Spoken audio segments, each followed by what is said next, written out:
আসসালামু আলাইকুম। Hello guys, আপনারা সকলে কেমন আছেন? আশা করি ভালো আছেন। আজকে আমি বিশেষ উপলক্ষে কিছু গরু মাংস বের করেছি। আজকে আমার বড় মেয়ের বার্থডে উপলক্ষে আমি আজকে তেহেরি রান্না করব। সেই জন্য আমি মাংসটি ম্যারিনেট করে রেখে দেবো। তার জন্য আমি সর্বপ্রথমে এখানে নিয়েছি আদা রসুন বাটা, কাঁচামরিচ, জয়ত্রী জয়ফল বাটা, বাদাম বাটা, রাঁধুনি, তেহেরির মশলা, ধনের গুঁড়া, লবণ, গরম মশলার গুঁড়া, পেঁয়াজ বাটা, সাদা এলাচ, দারচিনি, তেজপাতা, এই সবগুলো মশলা আমি মাংসের ভিতর অ্যাড করে দিব। এই মাংস এগুলো দেওয়া হয়ে গেলে আমি একটু ভালো করে নাড়াচাড়া করে নেব। নাড়াচাড়া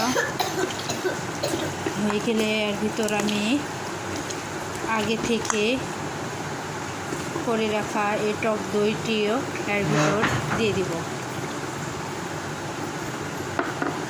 টক দইটি দিয়ে আবারও সুন্দর করে নাড়াচাড়া করে নেব।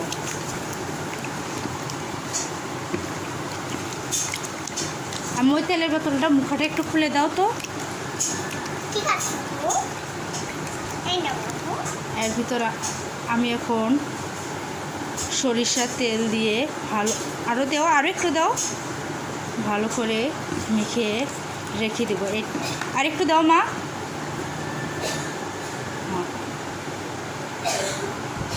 এই তেলটি দিয়ে আবারও মাংসের গায়ে ভালো করে একটু মাখিয়ে ঝাঁকিয়ে নেব।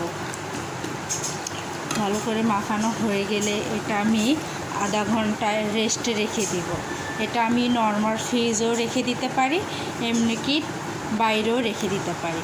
আধা ঘন্টা পর এটা আমি রান্না করে নেব।